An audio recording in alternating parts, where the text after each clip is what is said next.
Assalamu alaikum student. I hope so. All of you will be fine. My dear student, this is our lecture number 2. In this lecture, we will study about river habitats and life in a forest, which are our third topic and fourth topic of unit number 1, interdependence and adaptations. This is our science book. Open your book at page number 6. River habitats, जो कि हमारा third topic है unit number 1 का। Water कभी जहाँ रुकता नहीं है, कंटिन्यूसली मूव करता रहता है, लैंड में, रिवर्स में, सी में। और ये एक वाटर साइकिल होता है, जिसकी पिक्चर को मैं आपको डिफाइन करूँगा। रिवर्स उस वाटर साइकिल का एक पार्ट है, वाटर साइकिल का एक पार्ट है रिवर। बहुत सारे रिवर्स जो है स्प्रिंग्स और ग्लेशियर से स्टार्ट होते हैं, मतलब बर्फ़ पिघलती है तो रिवर से स्टार्ट हो जाते हैं और स्लोली नीचे की तरफ आते हैं, सी की तरफ आते हैं। ग्लेशियर्स क्योंकि ऊपर की तरफ होते हैं, हायर माउंटेन्स की तरफ होती है बर्फबारी, तो वो आहिस्ते आहिस्ते नीचे आता है। और जैसे जैसे उनके डिफरेंट स्टेजेस होते हैं, वो स्टेजेस के पास डिफरेंट वाइल्ड अडेप्टेशंस होती हैं, जैसे डिफरेंट प्लांट्स होते हैं, डिफरेंट एनिमल्स होते हैं। इस तरह से ये हम पढ़ेंगे पास। अपर पार्ट होता है, मिडिल स्टेज होती है और एक फाइनल स्टेज होती है। अपर पार्ट में क्या क्या होता है? जब शुरू में बर्फ़ पिघलना शुरू करती है, ग्लेशियर्स पिघलते हैं, तो पानी बहुत ठंडा होता है, क्लियर होता है और बहुत तेज़ी से बह रहा होता है। ज़्यादातर वहाँ पर वाटरफॉल्स होते हैं। वाटरफॉल्स के झरने जो होते हैं वो जो है बहुत स्पीड से नीचे आ रहा होता है, पानी फ्लो बहुत तेज़ होता है। तो बहुत सारे प्लांट्स सर्वाइव नहीं कर पाते उस जगह में, बहुत कम प्लांट सर्वाइव कर पाते हैं, क्योंकि फ्लो तो बहुत तेज़ होता है। फ्लो तेज़ होता है तो प्लांट को अपने साथ बहा के ले जाता है, इससे बहुत कम क्वांटिटी के प्लांट्स जो है ना वहाँ पर रह पाते हैं। कुछ एनिमल्स, इंसेक्ट्स भी होते हैं जो वहाँ पर रॉक्स के दरमियान रह पाते हैं, वरना ज़्यादातर तो एनिमल्स वॉश आउट हो जाते हैं। जैसे कि कौन कौन से एनिमल्स, जैसे कुछ फिशेस होती हैं, जैसे ट्रोट होते हैं, माउंटेन बैरल होती हैं, बैरल ये जो है वहाँ पर रह पाती हैं। कुछ ज़्यादा फिशेस और एनिमल्स नहीं रह पाते उस जगह पर, क्योंकि पानी बहुत ठंडा होता है और फ्लो भी बहुत तेज़ होता है। तो वो ये कुछ दो टाइप्स की फिशेस हैं। कौन सी फिश? जो मैंने आपको ट्रोट और माउंटेन बैरल, ये जो है वहाँ रह पाती है उस सिचुएशन में। और जो वाटर शेम्स होते हैं, क्रे फिश, इंसेक्ट्स इनके जैसे, वो जो है नीचे रहते हैं रिवर में उस स्टेज के बाद। वो फिशेस को प्रोवाइड क्या कर रहे थे? एज अ फूड प्रोवाइड हो रहे होते हैं फिशेस को। जैसे क्रैब है, ट्रोट है, ये मैशर्स हैं, इस तरह से। ये फिश जो है फिर ट्रांसफर होती है किसी और बड़ी बर्ड्स की, बड़ी फिशेस की फूड में, जैसे किंग फिशर्स हैं। और मैमल्स होते हैं, जैसे ओटर एक मैमल है। ओटर क्या है? एक एनिमल का नाम। मैमल क्या होती है? मैमल एक किंगडम का नाम है। किंगडम में एक क्लासेस होती है, उसमें क्लास मैमेलिया होती है, वो मैमल्स होते हैं। मैमल्स क्या होते हैं? मैमल्स वो एनिमल्स होते हैं जो लाइव बेबी को बर्थ देते हैं, एग्स नहीं देते, वो कहलाते हैं मैमल्स। मिडिल एज स्टेज पे आते हैं हम, जब थोड़ा सा पानी और नीचे की तरफ आता है, तो क्या होता है? वो अपना कलर चेंज करता है, थोड़ा फ्लैट हो जाता है, पानी कम हो जाता है, थोड़ा सा स्लोली मूव करने लगता है और थोड़ा सा गंदा हो जाता है, मतलब मट्टी मट्टी जैसी हो जाती है, मडी हो जाता है, और थोड़ा सा गर्म हो जाता है पानी। शुरू में तो बहुत ठंडा था ना, अब थोड़ा गर्म हो जाता है। बहुत सारे स्पीशीज़, बहुत सारे प्लांट्स उसके बेड पे उगना शुरू हो जाते हैं, ग्रो होना शुरू हो जाता है रिवर के बेड पे, मतलब रिवर की ज़मीन पे। स्पीशीज़ क्या होते हैं? जैसे प्लांट्स की, जैसे वो होती है ना किस्में, उनको हम स्पीशीज़ कह सकते हैं। और बहुत सारे इंसेक्ट्स की स्पीशीज़ भी वहाँ पर पैदा होने लगती हैं। जैसे कि फ़िशेज़ में अगर हम देखें, पर्च है, पाला है, सॉन्स हैं, कोड्स, इस तरह की फ़िशेज़ उन प्लांट्स को एज अ फूड, और उन इंसेक्ट्स को, उन प्लांट्स को जो रिवर बेड पे रह रहे हैं, उनको एज अ फूड ऑब्टेन करती हैं। और यहाँ पर जो रिवर है उसके बैंक, मतलब रिवर के जो साइड में वो हैं, रिवर है, रिवर के पास में सॉइल है, सॉइल लैंड है, थोड़ी सी, उनको हम रिवर बैंक कहते हैं। उन बैंक पे डेयर रहते हैं, उन बैंक्स पे डेयर रहते हैं, और वो किस चीज़ पे फीड करते हैं? क्या अपना फूड ऑब्टेन करते हैं? प्लांट्स जो रिवर के बैंक्स पे उग रहे होते हैं, या पानी बहुत कम हो तो रिवर के जो बेड पे उग रहे होते हैं, रिवर की ज़मीन पे जो उग रहे होते हैं, वो पानी से बाहर आ जाते हैं, तो फिर उसको एज अ फूड ऑब्टेन करते हैं dares. The final stage, fire stage में क्या होता है, रिवर ऊपर से आ रहे हैं, अब वो वाटर में मिलेगा। कौन सा वाटर में? सी वाटर में मिलेगा। और जब वहाँ पर बारिशें भी होती हैं, देखा होगा आपने माउंटेन एरियाज में जहाँ पर सी के बहुत करीब होते हैं वहाँ बहुत बारिशें होती हैं, फ्लड आने का भी खतरा होता है। फ्लड क्या होता है? जो सैलाब आ जाता है।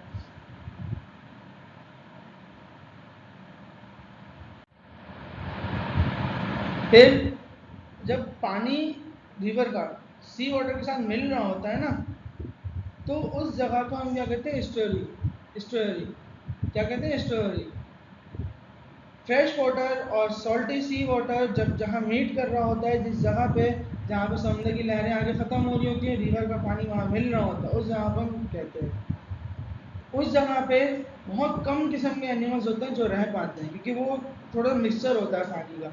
वहाँ पर बहुत कम एनिमल्स रह पाते हैं। जैसे कि आप यहाँ देख सकते हैं, यहाँ लिखा हुआ है कौन से एनिमल्स हैं। कुछ रिवर बर्ड्स हैं जो वहाँ पर रहते हैं, डक्स हैं कुछ वहाँ पर रहती हैं।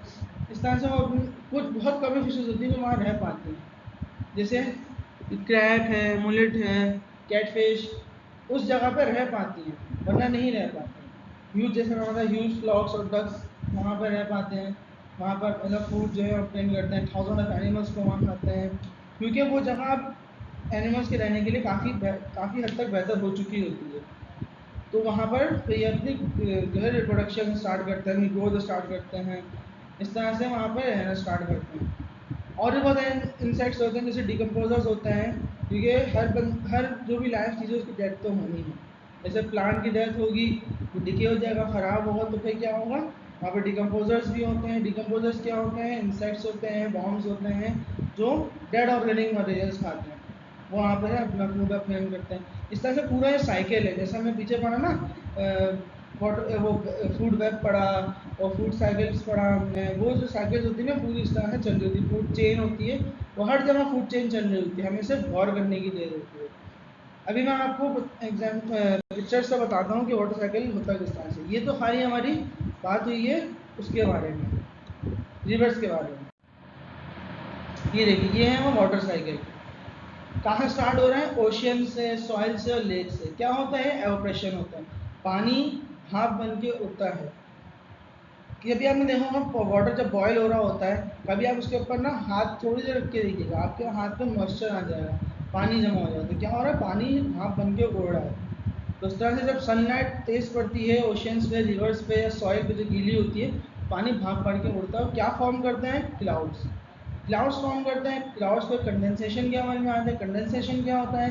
कंडेंसेशन वो अमल होता है जो इस पानी को कूल डाउन करके हमारे क्लाउड्स बनाता है, और क्या ज़्यादातर उनको उसमें कन्वर्ट कर देता है, क्रिस्टल्स में, आइस में जो बर्फ़बारी होती है, या फिर नीचे इलाकों में पानी में कन्वर्ट कर देते हैं। कंडेंसेशन होती है, क्योंकि एवेपोरेट होता है तो वो क्लाउड बन जाता है, खाली अभी पानी नहीं होता है, वो एवेपोरेशन ही होता है, अमल वो एवेपोरेशन में ही रहता है। वो कंडेंसेशन के बाद वो क्लाउड में तब्दील हो जाता है।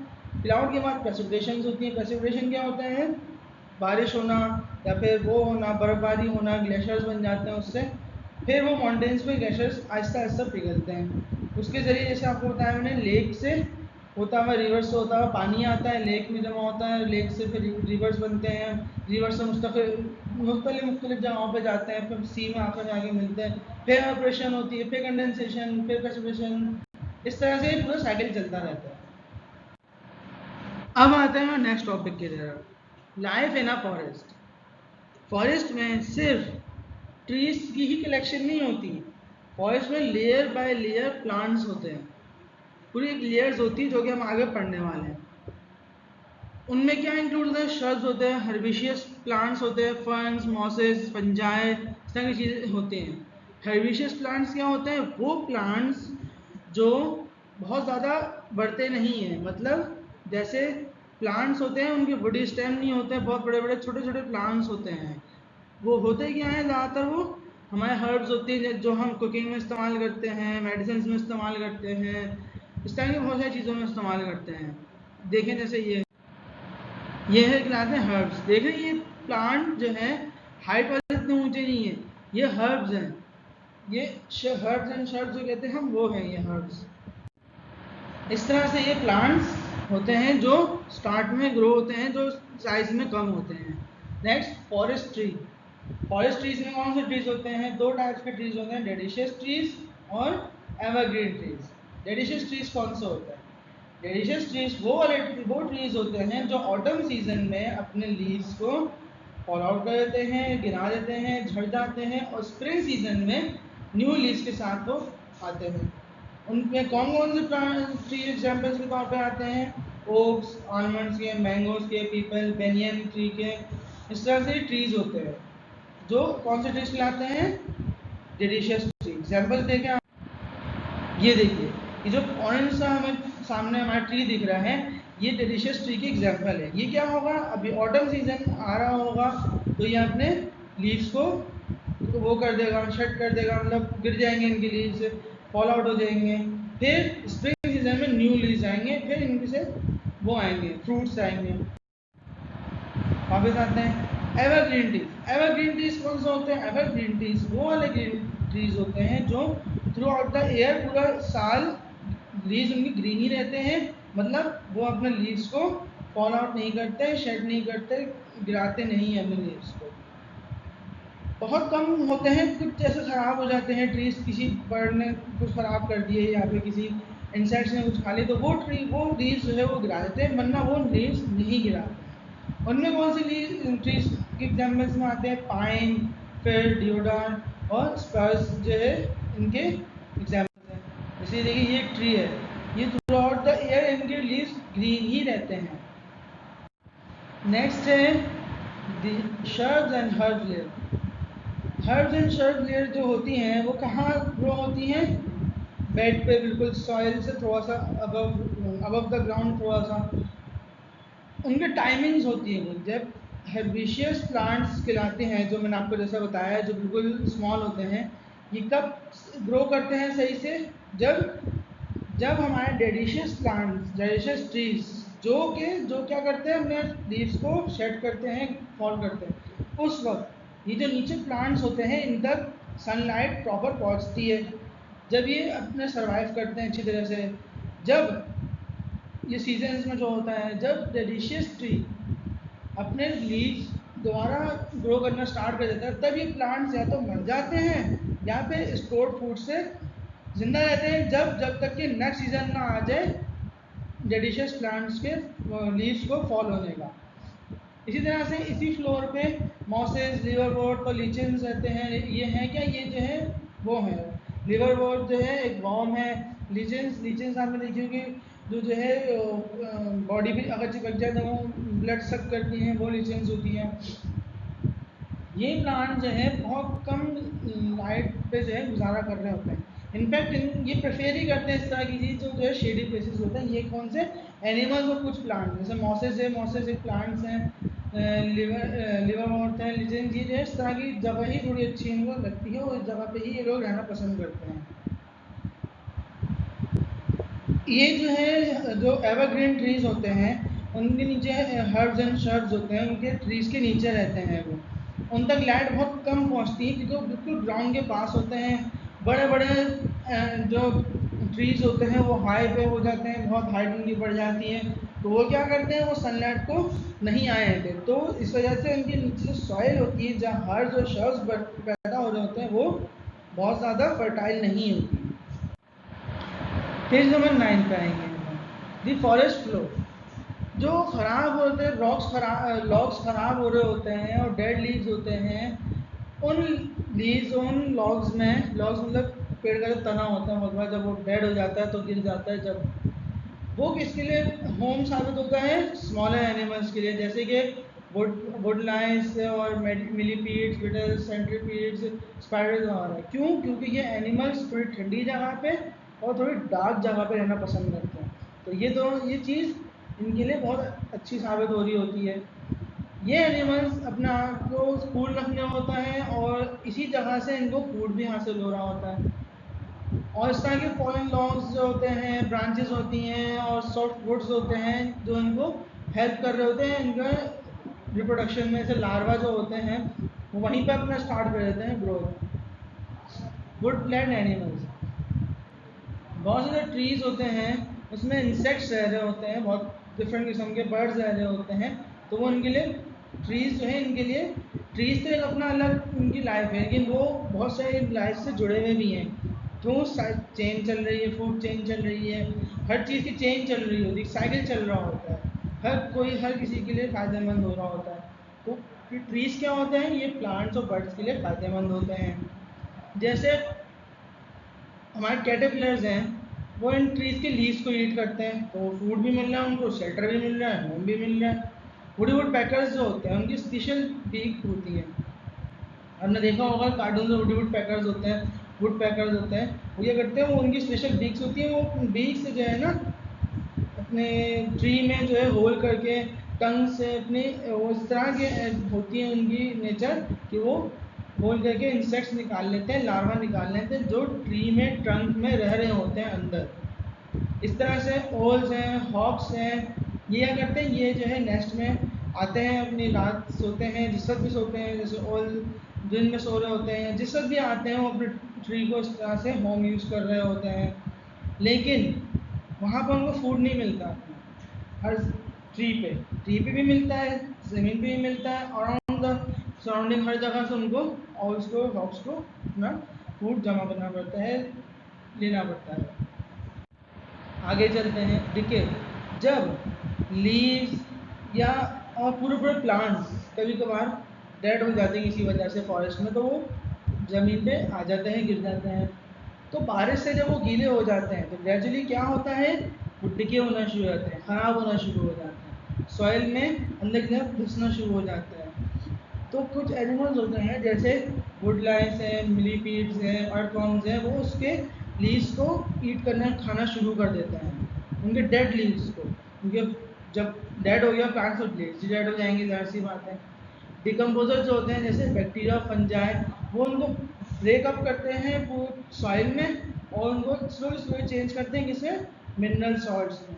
तो मिनरल सॉल्ट्स कौन इस्तेमाल करता है, वापस प्लांट इस्तेमाल करते हैं जो लाइव होते हैं उस वक्त। तो इस तरह से पूरा साइकिल चल रहा है कि प्लांट है उससे जो है ट्री बना, ट्री से वो बर्ड्स को उन्होंने वो किया, हेल्प किया उनके शेल्टर में, उनके होम में, उनके फूड में, इंसेक्ट्स को हेल्प किया, फिर डेड होने के बाद डिकम्पोजर्स को हेल्प किया, फिर डिकम्पोजर्स ने उनको मिनरल सॉल्ट में तब्दील किया, फिर वापसी प्लांट में चले गए। ये पूरा एक साइकिल होता है, पूरी चेन चल रही होती है। तो उस तरह से डिके जो चीज़ें होती हैं ये मिनरल सॉल्ट में तब्दील हो जाती है, फिर उसके बाद वो बहुत अच्छी तरह से पूरी साइकिल चलना स्टार्ट हो जाती है। ये हमारे दो टॉपिक आज खत्म होते हैं। अब हम करेंगे अपना काम। अब आएंगे हम अपने कॉपी वर्क की तरफ। Question answer and relevant exercises to be done in the class work copies. अब क्वेश्चन आंसर्स और रेलेवेंट एक्सरसाइजेस हम अपने क्लास वर्क कॉपी में करेंगे। जिस तरह से आपने अपने कॉपी में क्वेश्चन आंसर्स करे हैं उसी तरह से हम आगे फॉरवर्ड जाएंगे। क्वेश्चन है हमारा, draw a diagram showing photosynthesis. ऐसी डायग्राम बनाएं जो फोटोसिंथेसिस शो कर रही है। जैसे आप देख सकते हैं यहाँ पे प्लांट है, वो जो है कार्बन डाइऑक्साइड वो कर रहा है, एब्जॉर्ब कर रहे हैं, वाटर मिनरल्स जो है सॉइल से एब्जॉर्ब कर रहे हैं, सनलाइट जो है सन से एब्जॉर्ब करके फोटोसिंथेसिस का प्रोसेस दिखा रहे हैं और ऑक्सीजन रिलीज कर रहे हैं। ये हमें डायग्राम बनानी है। Next, draw the diagrams of some vertebrates. Diagrams बनानी है कुछ वर्टिब्रेट्स की। वर्टिब्रेट्स होते क्या हैं, वर्टिब्रेट्स वो होते हैं जिनकी बैकबोन होती है। हॉर्स है, हॉर्स की बैकबोन होती है, वर्टिब्रेट्स होते हैं। गोट है, गोट की वर्टिब्रेट कॉलम होता है तो वो वर्टिब्रेट्स कहते हैं। डक है, उनका जो है बैकबोन होती है वो वर्टिब्रेट्स हैं। काऊ है, काऊ की बैकबोन होती है वो वर्टिब्रेट्स हैं। नेक्स्ट डायग्राम बनाएंगे हम, draw diagram of some invertebrates. Diagrams draw करें इनवर्टिब्रेट्स। इनवर्टिब्रेट्स क्या होते हैं, जिनकी बैकबोन नहीं होती। ये क्या है आपके सामने, स्लग की बैकबोन नहीं होती, तो ये क्या होंगे, इनवर्टिब्रेट्स। आप इसकी डायग्राम बनाएंगे। सेकंड वन क्या है, स्टारफिश। स्टारफिश की बैकबोन नहीं होती तो ये इनवर्टिब्रेट्स होते हैं, इसकी आप डायग्राम बनाएंगे। Thank you student. इस तरह से आप अपना काम दोबारा मेंटेन करेंगे। मंडे टू थर्सडे आपके पास टाइम है, आप अपने मेक श्योर कि आप अपने टाइम पे करें। आपको जो टाइम टेबल दिया गया है उस हिसाब से आप अपना काम करेंगे, देन आप फ्राइडे को सबमिट करें। Thank you. अस्सलाम वालेकुम व रहमतुल्लाह।